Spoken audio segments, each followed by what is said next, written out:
ಶುಭ ಸಂಜೆ. ಕರುನಾಡ ನಿಧಿ ಕನ್ನಡ ವಾರ ಪತ್ರಿಕೆ ಮತ್ತು ನಮ್ಮ ಸುದ್ದಿ ಡಿಜಿಟಲ್ ಮೀಡಿಯಾ ಅದರ ಗೆಳೆಯರು ನನಗೆ ಅವ್ರ ಗೆಳೆಯರಂತ ಪ್ರಶಸ್ತಿ ಕೊಟ್ಟ ಮೇಲೆ ಗೊತ್ತಾಗಿದ್ದು. ನನಗೆ ಗೊತ್ತಿಲ್ಲ ಈ ಪ್ರಶಸ್ತಿಗೆ ಆಯ್ಕೆ ಮಾಡಿದ್ದಾರೆ ಅಂತ. ನನ್ನ ಗೆಳೆಯ ನಾಗರಾಜ್ ಅವರು ಫೋನ್ ಮಾಡಿ ಬಯೋಡೇಟಾ ಕೊಡಿ ಸರ್ ಅಂತ ಹೇಳಿದ್ರು. ಸರಿ, ಅವರಾಗೆ ನಮ್ಮ ಕೆಲಸ ಗುರುತಿಸಿ ಕೊಡ್ತಾ ಇದ್ದಾರೆ ಅಂದಾಗ ಖುಷಿಯಾಗುವಂಥ ವಿಷಯ, ಹಾಗಾಗಿ ಒಪ್ಕೊಂಡಿದ್ದೆ. ಇಲ್ಲಿ ನಾನು ವಿಶೇಷವಾಗಿ ಎಲ್ಲ ಪ್ರಶಸ್ತಿ ವಿಜೇತರ ಪರವಾಗಿ ಒಂದೆರಡು ಮಾತು ಹೇಳೋದಾದರೆ, ವೇದಿಕೆಯಲ್ಲಿ ಸಾಕಷ್ಟು ಜನ ಇದ್ದಾರೆ.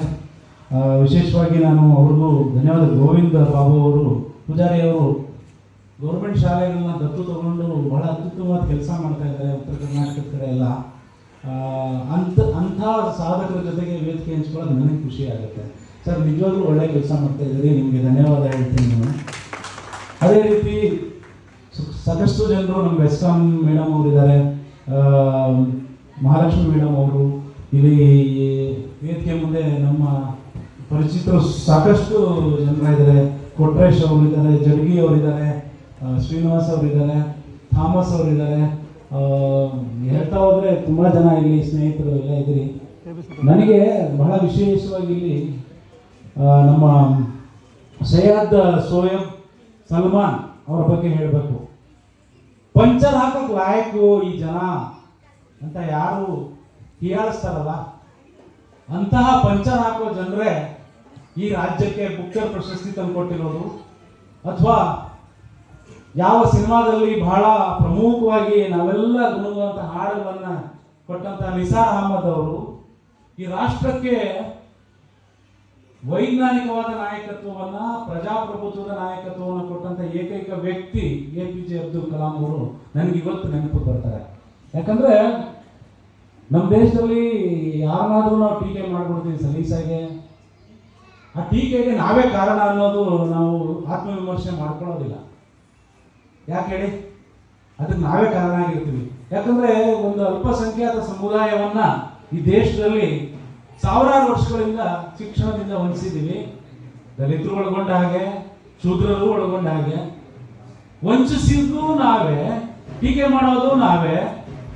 ಈ ಥರದ ಪರಿಸ್ಥಿತಿ ಅವ್ರಿಗೆ ಅವಕಾಶಗಳು ಕೊಟ್ಟರೆ, ಈಗ ನಾನು ಒಂದು 2-3 ಹೆಸರು ಸುಮ್ಮನೆ ಹೇಳಿದೆ, ಅವರ ಸಾಧನೆ ಯಾವುದು ಕಡಿಮೆ ಇದೆ. ಅಂತರಿಕ್ಷಕ್ಕೆ ಯಾರು ಹೋದ್ರು, ಇವತ್ತು ಆರ್ಮಿನ ಲೀಡ್ ಮಾಡಿದವರು ಯಾರು, ನಮ್ಮ ಇಂಡಿಯನ್ ಆರ್ಮಿನ, ಎಲ್ಲವನ್ನ ಆಲೋಚನೆ ಮಾಡಬೇಕು. ಹಾಗಾಗಿ ಸಲ್ಮಾನ್ ಬಗ್ಗೆ ನನಗೆ ಬಹಳ ಅತ್ಯಂತ ಪ್ರೀತಿ ಮತ್ತು ಅವ್ರ ಬಗ್ಗೆ ಅಭಿಮಾನ, ಗರ್ವ. ನನಗೆ ನನ್ನ ಪ್ರಶಸ್ತಿ ಕೊಟ್ಟರು ಅಂತ ಹೇಳ್ತಾ ಇಲ್ಲ, ಪ್ರಶಸ್ತಿ ಯಾರು ಆಯ್ಕೆ ಮಾಡೋದನ್ನೋದೇ ಗೊತ್ತಿರಲಿಲ್ಲ ನನಗೆ. ಸಲ್ಮಾನ್ ನನಗೆ ನನ್ನ ಕಾರ್ಯಕ್ರಮಕ್ಕೆ, ಅಕಾಡೆಮಿ ಕಾರ್ಯಕ್ರಮಕ್ಕೆ ಸಾಕಷ್ಟು ಪ್ರಚಾರವನ್ನು ಕೊಡ್ತಾ ಬಂದಂಥವ್ರು, ನನ್ನ ಕೆಲಸವನ್ನು ಮೊದಲಿಂದ ಗಮನಿಸ್ತಾ ಬಂದಂಥವ್ರು, ನಾವು KPTCಯಲ್ಲಿ ಮಾಡಿರುವಂಥ ಸಾಧನೆಗಳನ್ನು ನೋಡಿರುವಂಥವ್ರು, ನಮ್ಮ 30 ವರ್ಷದ ಜರ್ನಿನಲ್ಲಿ ಜೊತೆಗೆ ಸ್ನೇಹಿತರಾಗಿ ಬಂದವರು, ಅವರೇ ಗುರುತಿಸಿ ಇಲ್ಲಿ ನಮ್ಮನ್ನು ಕರೆದಿದ್ದಾರೆ ಅಂದಾಗ ನಾವು ಹೆಮ್ಮೆ ಪಡಬೇಕು, ಗೌರವ. ನನಗೆ ಅಂತಾರಾಷ್ಟ್ರೀಯ ಮಟ್ಟದ ಪ್ರಶಸ್ತಿಗಳು ಬಂದಿದ್ರು ಕೂಡ ಅಲ್ಲಿ ಯಾರೋ ಶಿಫಾರಸು ಮಾಡಿರ್ತಾರೆ, ಆದರೆ ಇಲ್ಲಿ ಶಿಫಾರಸು ಇಲ್ಲದೆ ಕೆಲಸ ಗುರುತಿಸಿ ಕೊಟ್ಟಿರುವಂಥದ್ದನ್ನು ನೋಡಿದಾಗ ಹೆಮ್ಮೆ ಮತ್ತು ಅವ್ರ ಬಗ್ಗೆ ಗೌರವ ಕೊಡೋದು ಸಹಜ.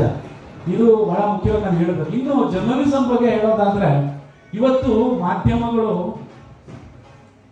ಹಾಲು ಕರಿ ಏನೋ ಹೇಳ್ತಾರೆ, ಹುಲ್ಲು ತಿನ್ನೋದು ಒಂದು ಕಡೆ, ಹಾಲು ಕರಿಯೋದು ಇನ್ನೊಂದು ಕಡೆ, ಹಸು ಅನ್ನೋ ಅಂತ ಹೇಳ್ತೀವಲ್ಲ, ಆ ಥರ. ಸಮಾಜದ ಸ್ವಾಸ್ಥ್ಯತೆಯನ್ನು ಕಾಪಾಡ್ರಿ, ದೇಶದ ರಕ್ಷಣೆ ನಿಂತ್ಕೊಳ್ಳಿ, ಪ್ರಜಾಪ್ರಭುತ್ವ ಅಂಗವಾಗಿರಿ ಅಂತ ನಾವು ಪತ್ರಿಕಾ ಮಾಧ್ಯಮಕ್ಕೆ ಜವಾಬ್ದಾರಿ ಅಂದ್ಕೊಂಡಿದ್ದೀವಿ, ಶಾಸಕಾಂಗ, ಕಾರ್ಯಾಂಗ, ನ್ಯಾಯಾಂಗ ಥರ. ಆದರೆ ಅವರ ಜವಾಬ್ದಾರಿಯನ್ನು ಇವತ್ತಿನ ದಿನದಲ್ಲಿ ಎಡವಿದ್ದಾರೆ. ನಾನು ಒಬ್ಬ ಪತ್ರಕರ್ತನಾಗಿ, ಜರ್ನಲಿಸಮನ್ನು ಅಕಾಡೆಮಿಕಾಗಿ ಓದ್ದನಾಗಿ ಮಾತಾಡ್ತೀನಿ. ಯಾಕಂದರೆ ನಮ್ಮಲ್ಲಿ ಮಾಧ್ಯಮಗಳ ಬಗ್ಗೆ ಸಾಕಷ್ಟು ಜನ, ಮ್ಯಾಂಚೆಸ್ಟರ್ ಪತ್ರಿಕೆಯ ಸಂಪಾದಕರು ಹೇಳೋ ಹಾಗೆ ಎಷ್ಟೋ ಲಕ್ಷ ಪತ್ರಿಕೆಗಳು ಪ್ರಪಂಚದಾದ್ಯಂತ ಇದ್ದಾವೆ, ಮಾಧ್ಯಮಗಳಿದ್ದಾವೆ. ಜನಪರವಾಗಿ ಯಾರಿದ್ದಾರೆ, ಜನರ ನಾಡಿ ಮಿಡಿತ ಕೆಲಸ ಮಾಡೋರು ಯಾರಿದ್ದಾರೆ, ರೈತರ ಪರವಾಗಿ ಯಾರಿದ್ದಾರೆ, ಪರಿಸರ ಪ್ರಜ್ಞೆ ಇಟ್ಕೊಂಡು ಕೆಲಸ ಮಾಡೋರು ಯಾರಿದ್ದಾರೆ, ಮನುಷ್ಯರೆಲ್ಲ ಒಂದು ಅಂತ ಜವಾಬ್ದಾರಿಯಿಂದ ಕೆಲಸ ಮಾಡೋರು ಯಾರಿದ್ದಾರೆ, ಅವ್ರಿಗೇನೆ ಬೆಲೆ ಇರುವಂಥದ್ದು. ಮತ್ತು ಅವರು ಶಿಕ್ಷಣದ ಕೆಲಸ ಮಾಡಬೇಕು, ಒಂದು ಲೈಬ್ರರಿಯ ಕೆಲಸ ಮಾಡಬೇಕು. ಈಗ ಪತ್ರಿಕೆಗಳಲ್ಲಿ ಒಂದು ಸಂಪಾದಕೀಯ ಓದ್ತೀವಿ ಅಂದರೆ ಒಂದು ನಿರ್ಣಯವನ್ನು ಕೊಡಬೇಕು ಅವರು, ಪತ್ರಕರ್ತರಾದವರು. ಈಗ ನಾವು ಪ್ರಜಾವಾಣಿಯ ಒಂದು ಸಂಪಾದಕೀಯವನ್ನು ಓದಿದ್ರೆ ನಮ್ಮ ಬರ್ನಿಂಗ್ ಇಶ್ಯೂ ಏನಿದೆ ಇವತ್ತು ಅದನ್ನು ಓದಿದಾಗ ನಮ್ಗೆ ಸಮಾಧಾನ ಆಗುತ್ತೆ. ಒಂದು ಇದು ಈಗ ಆಗ್ಬೇಕಾಗಿತ್ತು, ಇವ್ರು ಹೇಳಿದ್ದಾರೆ, ನಾನು ಹೇಳ್ಬೇಕು ಅಂದ್ಕೊಂಡಿದ್ದು ಅವ್ರು ಹೇಳಿದ್ದಾರೆ ಅನ್ನೋ ಆಗಿರ್ಬೇಕು. ಅದು ನಿಜವಾದ ಪತ್ರಿಕೆ. ಅದು ಬಿಟ್ಟು ಯಾವುದೋ ರಾಜಕೀಯ ಪಕ್ಷ ಹಣ ಕೊಡುತ್ತೆ, ಯಾರೋ ಒಬ್ರು ನಮ್ಗೆ ದುಡ್ಡು ಕೊಡ್ತಾರೆ, ಯಾರೋ ನಮ್ಗೆ ಫೀಡ್ ಮಾಡ್ತಾರೆ, ಮಾಲೀಕರು ಯಾರಿಗೋ ಪಕ್ಷಕ್ಕೆ ಒಬಿಡಿಯೆಂಟ್ ಆಗಿದ್ದಾರೆ ಅಂತ ಕೆಲಸ ಮಾಡೋ ಸಂದರ್ಭದಲ್ಲಿ ಸಲ್ಮಾನ್ ಅವ್ರ ಬಗ್ಗೆ ನನಗೆ ಹೆಮ್ಮೆ, ಗೌರವ. ಯಾಕಂದ್ರೆ ಸಲ್ಮಾನ್ ಅವ್ರ ಕೆಲಸ ನಾನು ನೋಡಿರೋದ್ರಿಂದ ಈ ಮಾತು ಹೇಳ್ತೀನಿ. ಬೆಳಿಬೇಕು ಸಲ್ಮಾನ್ ತರದವರು, ಪತ್ರಿಕಾ ಮಾಧ್ಯಮದಲ್ಲಿ ಬೆಳಿಬೇಕು. ನಮಗೆ ದೂರದರ್ಶನ ನ್ಯೂಸ್ ರೀಡಿಂಗ್ ಹೋಗ್ತಿದ್ದೆ, ಅಂದರೆ ರೀಡಿಂಗ್ ಅಂತ ಹೇಳ್ಬಾರ್ದು, ಅದನ್ನ ನಾವು ಸುದ್ದಿಯನ್ನ ಪ್ರಸ್ತುತಪಡಿಸಕ್ಕೆ ಹೋಗ್ತಿದ್ದಾಗ ಸಬಿಯಾ ಬಾನು ಅವರು ನಮ್ಮ ಜೊತೆ ಬರ್ತಿದ್ರು. ಮುಸ್ಲಿಂ ಮಹಿಳೆ, ಅವರ ಕನ್ನಡದ ಉಚ್ಚಾರಣೆಯನ್ನ, ಸ್ಪಷ್ಟತೆಯನ್ನ, ಅವರು ಪ್ರೊನೌನ್ಸ್ ಮಾಡೋ ರೀತಿಯನ್ನ, ಕನ್ನಡದ ಜ್ಞಾನವನ್ನ, ಸಾಹಿತ್ಯವನ್ನ ಅವ್ರಿಂದ ನೋಡಿ ಕಲ್ತಿದ್ವಿ ನಾವು. ಆಗ ಅಚ್ಯುತನ್ ಇರ್ತಾ ಇದ್ರು. ಅಚ್ಯುತನ್ ಅಂದ್ರೆ ಕನ್ನಡದ ಪಂಡಿತರು.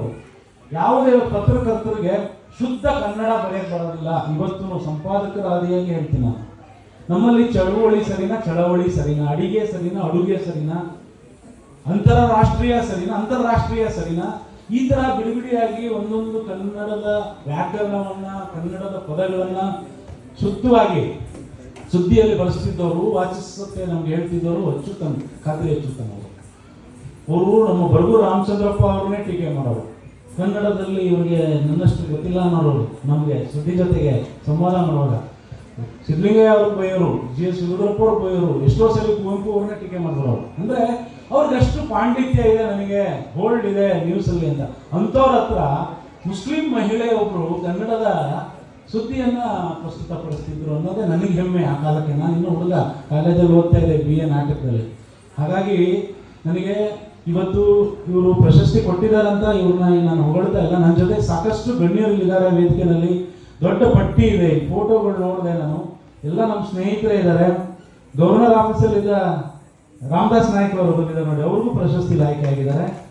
ಹಾಗೆ ನಮ್ಮ ನಾಗರಾಜ್ ಅವರು ಇದ್ದಾರೆ. ನನ್ನ ಜೊತೆ ಆ್ಯಕ್ಟ್ ಮಾಡುವಂಥ ಸೀರಿಯಲ್ನ ಇವರು ನಮ್ಮ ತುಂಬ ದಿನ ಆಯ್ತು ಗ್ಯಾಪ್ ಕಾಣ್ತಾ ಇಲ್ಲ ಅವರು. ಸುಮಾರು ಜನ ಕಲಾವಿದರು ಇದ್ದಾರೆ, ಸಮಾಜಕ್ಕೆ ಸೇವಕರಿದ್ದಾರೆ. ಎಲ್ಲರಿಗೂ ನಾನು ಈ ಸಂದರ್ಭದಲ್ಲಿ ಅಭಿನಂದನೆ ಹೇಳ್ತೀನಿ. ನಮ್ಗೆ ಗೊತ್ತಿದೆ ಸಾಕಷ್ಟು ದೊಡ್ಡ ದೊಡ್ಡ ಪ್ರಶಸ್ತಿಗಳನ್ನು ಹಣ ಇಸ್ಕೊಂಡು ನಮಗೆ ವೇದಿಕೆ ಖರ್ಚು ಕೊಡಿ, ಅಥವಾ ನನಗೇನೋ ಒಂಚೂರು ಇದನ್ನು ನೋಡ್ಕೊಡಿ, ಖರ್ಚಿರುತ್ತೆ ಅಂತೆಲ್ಲ ಇಸ್ಕೊಂಡು ಪ್ರಶಸ್ತಿ ಕೊಡೋರ ನಡುವೆ ಸಲ್ಮಾನ್, ನಾನು ಪ್ರಾಮಾಣಿಕವಾಗಿ ಹೇಳ್ತೀನಿ, ಯಾರ ಹತ್ರನೂ ನಾನು ತಿಳಿದ ಹಾಗೆ ₹1 ಇಸ್ಕೊಂಡಿಲ್ಲ. ಇದು ಆಮೇಲೆ ಅವರು ಪ್ರಾಮಾಣಿಕವಾಗಿ ಗುರುತಿಸಿರುವಂಥ ವ್ಯಕ್ತಿಗಳು ಸಮಾಜಕ್ಕೆ ನಿಜವೂ ಕೆಲಸ ಮಾಡಿರುವಂಥವ್ರೇ ಇದ್ದಾರೆ. ಹಾಗಾಗಿ ಇದೊಂದು ಯಶಸ್ವಿ ಕಾರ್ಯಕ್ರಮ.